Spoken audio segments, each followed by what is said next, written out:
नमस्कार प्यारे विद्यार्थियों और मेरे साथियों, यूएस गुरु चैनल में आप सबका स्वागत है। आज हम बात करेंगे संस्कृत वर्णमाला की। तो संस्कृत वर्णमाला में दो वर्ण होते हैं, स्वर और व्यंजन। तो स्वर के बारे में मैंने मेरा पहला वीडियो था, इस पर यूट्यूब पर आप देख सकते हो, तो उसके अंदर मैंने सारी जानकारी दे दी है। आज हम इस वीडियो के अंदर व्यंजन की बात करेंगे, यानी व्यंजन मतलब हल। व्यंजन को संस्कृत में हल भी कहते हैं, क्योंकि हल प्रत्याहार में ये सारे व्यंजन आते हैं।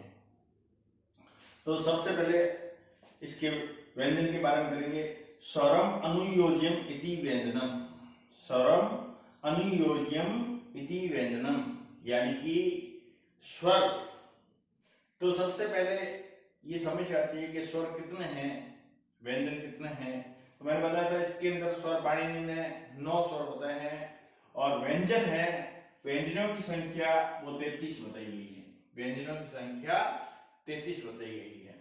माहेश्वरी सूत्र में जो 1 से लेकर 14 तक है, तो इसमें 1 से 4 तक तो स्वर आ गए, और 5 से लेकर 14 तक है वो आपके व्यंजन बताए गए हैं। व्यंजन है उसके अंदर, यानी कि माहेश्वरी सूत्र में 5 से लेकर 14 तक व्यंजनों का वर्णन किया गया है।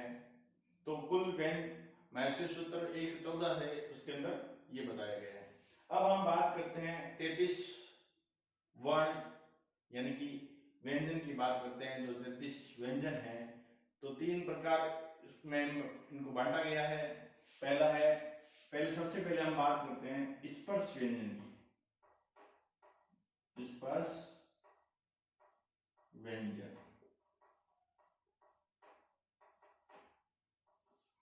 स्पर्श व्यंजन। तो इसकी संख्या बताई गई है आपके 25। संस्कृत में कहते हैं पंच विंशति। कितनी संख्या बताई गई? 25, यानी कि स्पर्श व्यंजनों की संख्या बताई गई है 25। तो 25 के अंदर क से लेकर म तक, क से लेकर म तक ये 25 वर्ण आते हैं। कितने वर्ण आते हैं? 25 वर्ण। तो क वर्ग, च वर्ग, ट वर्ग, त वर्ग और प वर्ग, इसके अंदर 5 वर्ग हो गए। यानी कि इसके अंदर 5 वर्ग हुए। 5 वर्ग में 5 वर्ण होते हैं, तो इनकी संख्या हो गई 25। ये स्पर्श व्यंजन कराते हैं। अब इनको एक और वर्ण भी कहते हैं, जैसे टू, टू, टू, टू और पू। एते उदित, यानी कि इनको उदित वर्ण भी कहते हैं। स्पर्श व्यंजन को उदित वर्ण भी कहा जाता है। कु, कु मतलब क वर्ग, चु मतलब च वर्ग, और टू मतलब टू ट वर्ग, और टू मतलब त वर्ग, और पू मतलब प वर्ग। तो ये आपके 5 वर्ग हो गए, तो इनकी संख्या हो गई 25। क, ख, ग, घ, च, छ, ज, झ, ये कुल मिलाकर आपके ये 25 तो स्पर्श व्यंजन हो गए। अब हम बात करते हैं आगे। ये तो हो गए पहला 25। दूसरा वर्ण आता है आपके अंतस्वर्ण। अंतस व्यंजन, अंतस्वर्ण या अंतस व्यंजनम कौन से होते हैं साथियों और विद्यार्थियों? हमने अभी तक हिंदी के अंदर देखा है, हम बोलते हैं 4 वर्ण होते हैं। ये कितने वर्ण होते हैं? 4 वर्ण होते हैं। तो हम य, र, ल, व हमने ये 4 वर्ण याद किए हैं, ये 4 वर्ण ऐसे याद कर रखे हैं हमने, लेकिन संस्कृत में इसका ये क्रम नहीं है। अंतस्थ वर्ण का क्रम कई बार बड़ी परीक्षाओं में पूछा जाता है, अंतर वर्ण का क्रम क्या है, तो इसका सही क्रम है य, व और ल, ये क्रम सही बताया गया है। तो ये हिंदी के अंदर सही है आपके, तो य, व, र, ल ये वर्ण है, इनको अंतस्थ वर्ण भी कहा जाता है। जब हम संधि पढ़ेंगे, संधि के अंदर यण संधि, यण संधि आती है, तो यण संधि में अंतस्थ वर्णों का प्रयोग होता है, तो इनको यण वर्ण में कहा जाता है। अगला, तो ये सारे 2 हो गए 25 में से, ये 25 हो गए, ये 4 हो गए। अब आते हैं ऊष्म वर्ण, तीसरा है ऊष्म व्यंजन, व्यंजन या वर्ण।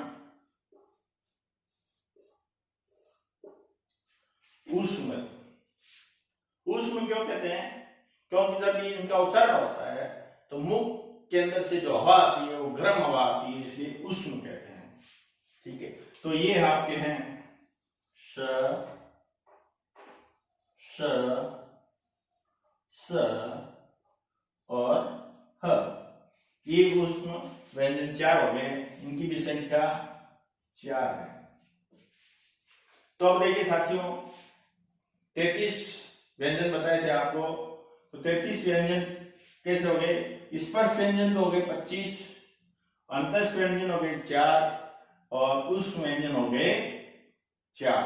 तो 25 जमा 4 जमा 4, तो ये वर्ण हो गए आपके 33 वर्ण हो गए, 33 व्यंजन हो गए।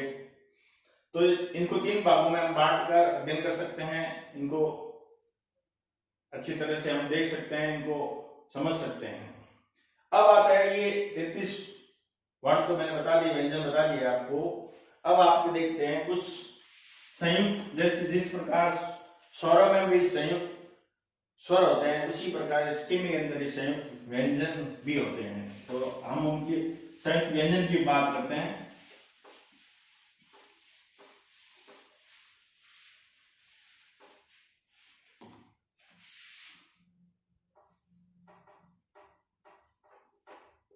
संयुक्त व्यंजन,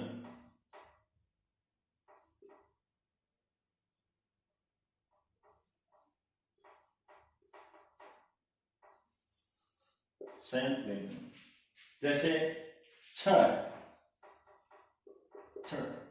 तो इसके अंदर क प्लस श प्लस अ जुड़ा हुआ है, तो ये बन गया त्र। और अगला है त्र, त प्लस र प्लस अ बराबर त्र। और अगला है य,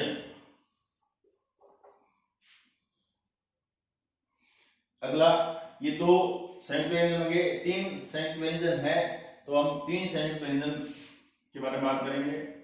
ज प्लस य प्लस अ, ये तीनों संयुक्त व्यंजन कहलाते हैं। ये संयुक्त व्यंजन हो गए, तो इनको छ, त्र, य, ये तीनों संयुक्त व्यंजन है, क्योंकि इसके अंदर संयुक्त व्यंजन है, 2 व्यंजन जुड़े हुए हैं, एक स्वर जुड़ा हुआ है, इसलिए इनको संयुक्त व्यंजन भी कहते हैं। उच्चारण स्थान, जी हाँ, अब हम बात करेंगे वर्णमाला का दूसरा भाग भी इसको हम कह सकते हैं उच्चारण स्थान। जो वर्ण है हमारे, उन वर्णों का उच्चारण जहां से होता है उसको ही हम उच्चारण स्थान कहते हैं। जैसे ध्वनियां निकलती है, तो उन ध्वनियों का कम या ज्यादा होना और उनके बाद जो वर्ण निकलता है उसको, उस स्थान को ही हम उच्चारण स्थान कहते हैं। सीधे रूप में हम कह सकते हैं वर्णों का जहां से जिस स्थान से उच्चारण होता है वही उच्चारण स्थान कहलाते हैं। जैसे गूंगा व्यक्ति है वो शब्दों का उच्चारण नहीं कर पाता, उसी प्रकार तोतला व्यक्ति है तो वो उच्चारण शुद्धता के साथ नहीं कर पाता। इसलिए उच्चारण स्थान का विशेष महत्व वर्णमाला में। तो इस विषय में अलग अलग विद्वान उन्होंने अपना मत दिया है, लेकिन मत एक नहीं है, एक राय नहीं है। अलग अलग विद्वानों ने अलग अलग स्थान बताए, इनकी संख्या अलग बताई है। तो स्थान के बारे में कुछ विद्वान 10 बताते हैं कि 10 स्थान उच्चारण स्थान, और कुछ व्यक्ति हैं जो विद्वान हैं वो 6 बताते हैं, कुछ 5 बताते हैं। जैसे पाणिजी जी हैं, पाणिजी जी ने 8 स्थान बताए हैं। लेकिन यहाँ हम जो मैं पढ़ाऊंगा आपको तो उसके बारे में जो 7 वर्ण हैं सर्वमान्य जो उच्चारण स्थान है उसके बारे में हम बात करेंगे। तो उच्चारण स्थानों की संख्या बताई गई है आपके 7। ये सर्वमान्य संख्या है, सबने इसको माना है, तो इसलिए ये इसकी संख्या हो गई 7। तो सबसे पहला आता है कंठ। सबसे पहले उच्चारण स्थान है वो कंठ है आपका। दूसरा है वो है तालु, और तीसरा स्थान है मूर्धा, और चौथा है आपके दंता, और 5वां है आपके ओष्ठ,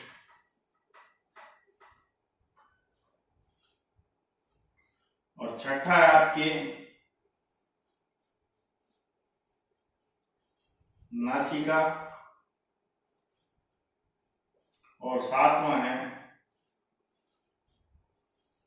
जिह्वा मूल। जिह्वा मूल, ये 7 स्थान बताए गए हैं उच्चारण के हिसाब से। 7 पहला है कंठ, जहां हमारा ये कंठ है यहां से अगर ध्वनि निकल रही है वर्णों का उच्चारण होता है वो कंठ में कहलाते हैं। तालु जो ये हमारा जबड़ा है, जो ये ऊपर का भाग है, ऊपर का भाग ये यहाँ हमारा तालु होता है। मूर्धा, मूर्धा ऐसे थोड़ा पीछे वाला भाग है वो मूर्धा कहलाता है। दंत जब हमारी जीभ दांत से टकराती है वो दंता कहलाता है। ओष्ठ जब हमारे होठ आपस में टकरते हैं तो उनको उनसे जो ध्वनि निकलती है वो ओष्ठ शब्द कहलाते हैं। नासिका नाक से जो, और जिह्वा जो जिह्वा के मूल से। तो ये 7 स्थान बताए गए हैं वर्णों का जहां से उच्चारण होता है। तो सबसे पहले हम बात करते हैं कंठ। इसमें कौन कौन से वर्ण आते हैं इसके बारे में मैं बताऊंगा आपको। तो कंठ में आपके क वर्ग है, जो क वर्ग है वो पूरा आता है। क, ख, ग, घ, ग, ये क वर्ग पूरा हो गया। अब आता है इसमें अ, आ, विसर्ग, विसर्ग और ह, ये वर्ड हैं जो आपके कंठ वर्ण कहलाते हैं। और दूसरा है तालु।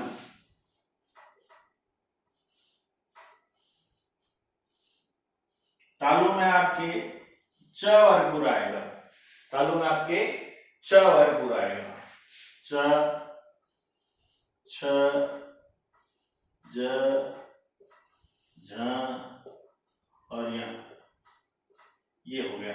और इसके साथ ई, और य और श, ये वर्ण हो गए आपके तालु, जिसका उच्चारण तालु से होता है। उसके बाद तीसरा है वो आपके मूर्धा।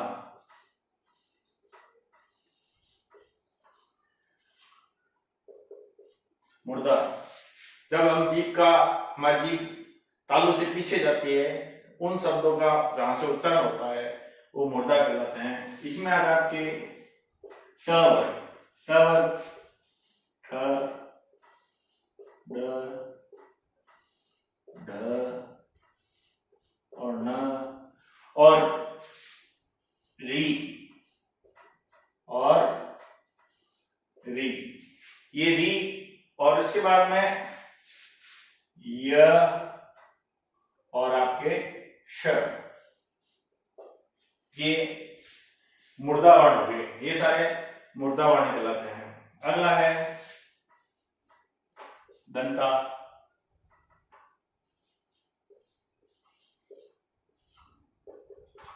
दंता में आपके त वर्ग पूरा हो गया, त, थ, द, ध और न, ये त वर्ग आपके इसके अंदर पूरा हो गया। इसमें आपके एक दो रह गए, ल और श, ये दो वर्ण और होते हैं और एक होता है लृ। ये त वर्ग पूरा, ल, श और लृ, ये आपके दंता कहलाते हैं। अब आता है ओष्ठ।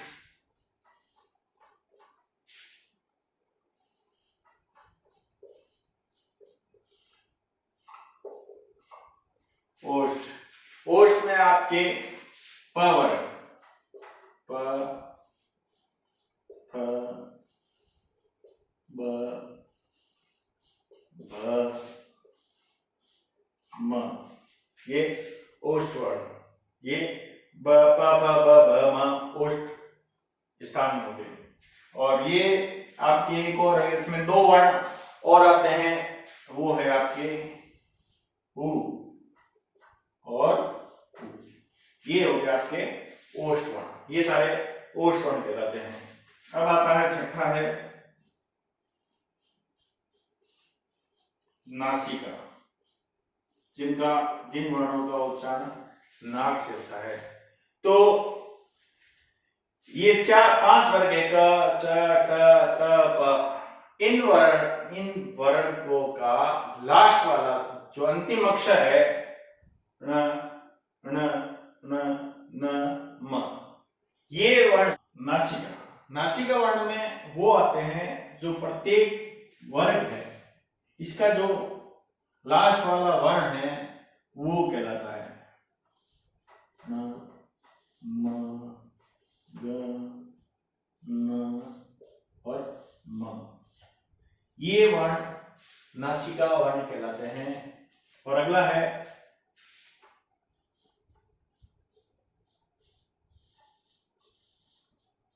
जीवा मूल।